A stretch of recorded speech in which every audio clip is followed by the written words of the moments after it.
Carolina, eu queria começar pedindo para você dizer para mim a sua formação. Eu sou advogada criminalista, sou professora e mestre em educação. E você se especializou nessa área mesmo de segurança digital, né? Isso, eu me especializei na área de educação para nativos digitais e no direito me especializei na área de crimes digitais. Tá. E assim, a gente vai falar um pouco sobre essa questão de segurança digital para adolescentes e para jovens. Crianças, inclusive, que também acabam entrando aí na internet, mesmo sem os pais saberem. Queria saber o seguinte, para começar a conversa, os riscos mais comuns que eles sofrem hoje, que eles correm hoje, navegando sozinhos aí pela rede. Certo. Eu queria fazer um contexto, né, que hoje, quando nós nos conectamos, é como se nós estivéssemos andando numa rua com outras 3 bilhões de pessoas. Hoje, mais da metade da população mundial está conectada. Então, é importante a gente começar com esse contexto para entender que quando uma criança, quando um adolescente, ele se conecta, ele não está na segurança do seu quarto, né, na segurança da sua casa, protegido atrás da tela de um computador, da tela de um iPad, de um celular. Ele está exposto a outras pessoas como se ele estivesse andando numa rua com outros 3 bilhões de transeuntes.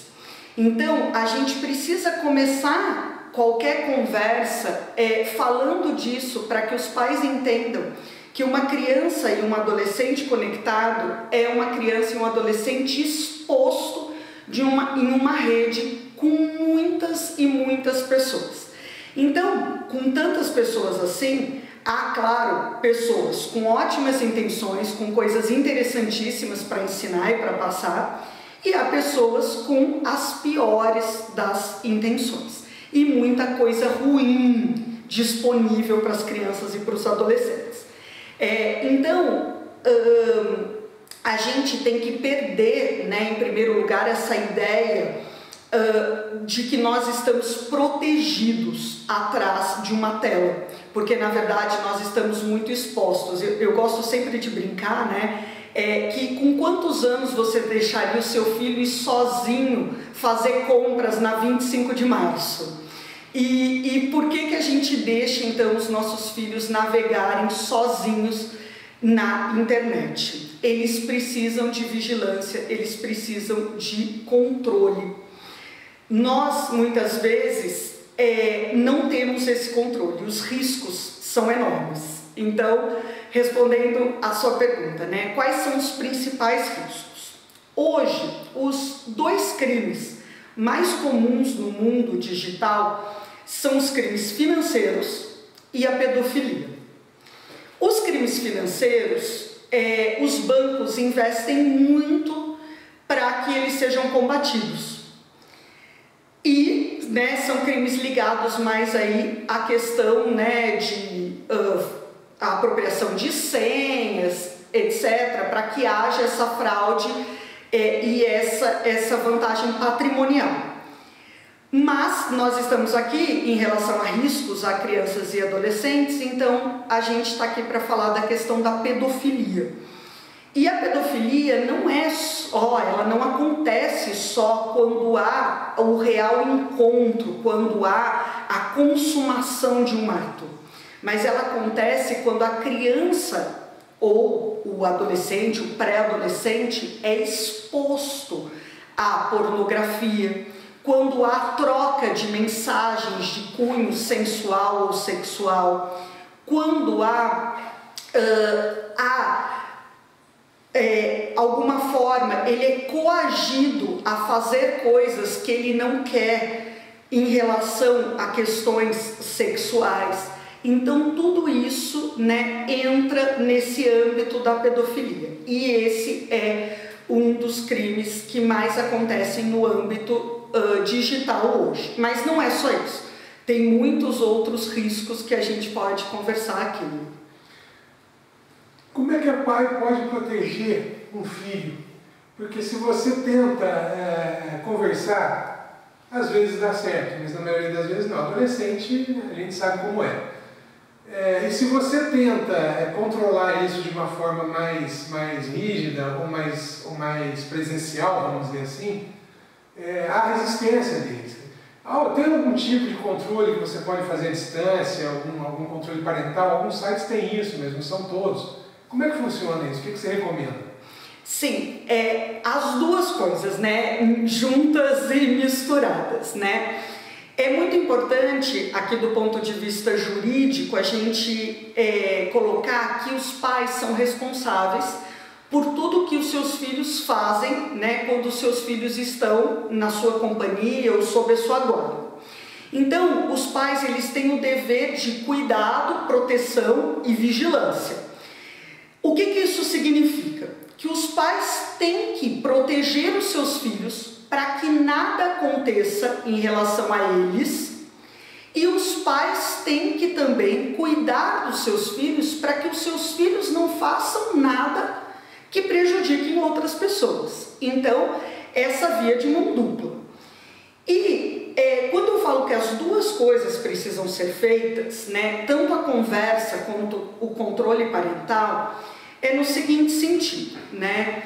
Primeiro, que a gente precisa conversar com os nossos filhos de maneira aberta, de maneira muito clara, sobre todos os males existentes. Nós temos que mostrar para eles com clareza que o mal existe, para que eles reconheçam esse mal. E aqui eu quero pontuar duas coisas. A primeira, eu gosto de fazer uma metáfora com a história da Bela Adormecida, que quando a Bela Adormecida recebeu a maldição, né, que se ela colocasse o dedo na agulha, na roca de fiar, ela dormiria por 100 anos, o rei e a rainha, o que eles fizeram? Eles viraram para ela e disseram: Aurora, isso aqui é uma roca de fiar, isso aqui é perigoso para você, não encoste nisso o resto da sua vida. Eles não fizeram isso. Como pais, a gente tem a ilusão que pode proteger nossos filhos dos males do mundo. E eles fizeram o quê? Eles mandaram sumir com todas as rocas de fiar do reino. Mas tem sempre uma que fica, e uma ficou no alto da torre. E aí, quando a Aurora se deparou com essa roca, ela não só não sabia que aquilo fazia mal para ela, como ela tinha curiosidade em relação a um objeto que ela nunca tinha visto. Ela colocou o dedo e todo mundo sabe o fim da história. Então, rapidamente, né, essa metáfora é para dizer que se a gente não apresentar para os nossos filhos e conversar com clareza com eles sobre os males, quando eles se depararem com o mal, eles não vão reconhecer. E mais, podem embarcar em coisas perigosas por curiosidade. Então é preciso conversar 1, 2, 30, 50, 100 vezes, mostrando o que é perigoso e dizendo, avisando que aquilo é perigoso, para que eles saibam reconhecer aquilo como mal. E aqui, o segundo ponto que eu ia falar é que esta geração, ela está sendo criada, ela está crescendo, ouvindo de nós o seguinte: nossa, como vocês são espertos, como vocês são inteligentes, porque eles dominam a tecnologia. Uma criança de 3 anos pega um tablet na mão, pega um celular e passa, né, os vídeos, troca de vídeo, abre e fecha um aplicativo sem que ninguém nunca tenha ensinado isso para ela. E ela escuta da gente: meu Deus, como você é inteligente. Eu, na sua época, só comia areia e você já faz isso. E eles estão crescendo achando que eles são muito espertos. E, na verdade, eles têm o domínio da tecnologia, porque eles são nativos digitais. Mas eles são tão imaturos como qualquer criança de 3, de 8, de 12, de 16 anos. Porque maturidade só os anos dão. Maturidade só a experiência de vida dá. Maturidade a gente só ganha acertando e errando. E eles não têm essa maturidade. E aí eles acreditam que eles têm. E esse é mais um motivo para eles se aventurarem em coisas muito perigosas.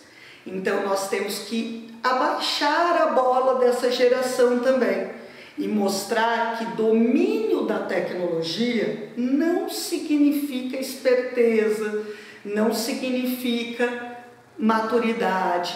Eles ainda têm muito que aprender com a vida e por isso precisam escutar os mais velhos, né? E o outro ponto é a questão do controle parental. O controle parental é fundamental. Do mesmo jeito que você não deixa o seu filho ir na 25 de março sozinho, você não deixa o seu filho sozinho na internet. Você sai para trabalhar e checa se todas as portas da sua casa estão fechadas. Você, antes de dormir, vai lá ver se realmente trancou a porta. Por que você deixa as portas do mundo digital escancaradas para uma criança, para um adolescente? Então, é preciso controle. Se você não pode ficar do lado dele 24 horas por dia, e não pode, ninguém pode, você precisa ter algo que fique, que é um controle parental. Existem muitos, gratuitos, pagos, para computador, para celular. Você precisa escolher o que tem a ver com o aparelho eletrônico que seu filho usa e com a idade que ele usa. Depois a gente pode sugerir alguns aqui para adequar melhor ao seu perfil. Carolina, você citou outros riscos, né, de outros crimes. Queria que você falasse um pouquinho e depois a gente volta com essa sugestão de controle. Certo. Bom, existem outros riscos ligados também à questão dos próprios adolescentes, das próprias crianças, se envolverem em práticas abusivas, práticas criminosas, vou colocar um pouco isso entre aspas, como a questão do bullying, né, do cyberbullying, como a questão de entrar em situações ilícitas, como baixar jogos ilícitos de forma ilícita, baixar músicas, baixar séries, tudo isso são coisas ilícitas. Uma das coisas que mais preocupa hoje é a questão do cyberbullying.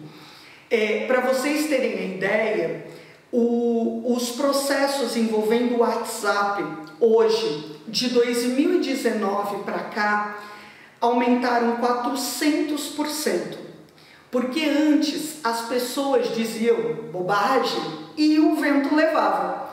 Mas hoje fica registrado com nome e telefone. E os grupos de WhatsApp são um terreno fértil para esse tipo de problema. E se uma criança e um adolescente provocam algum problema, xingam, ofendem alguém no mundo real, mas no mundo virtual, isso é um problema dos pais. E hoje nós temos inúmeras sentenças judiciais condenando pais a pagamento de indenizações em relação a filhos que ofenderam outras pessoas, outras crianças, outros adolescentes no mundo virtual, criando perfis, ofendendo em posts, publicando fotos, vídeos, áudios que não estavam autorizados. Então é muito importante também ensinar para essa geração que o que não é meu não pode ser exposto sem autorização, porque isso pode gerar problema. E, de qualquer forma, expor alguém de modo a causar nessa outra pessoa constrangimento, sofrimento, com certeza pode gerar aí um processo. E o responsável por isso vai ser o pai, a mãe, quem cuida desse jovem, desse adolescente. Então, esse também é outro tipo de risco que está se proliferando muito no mundo digital.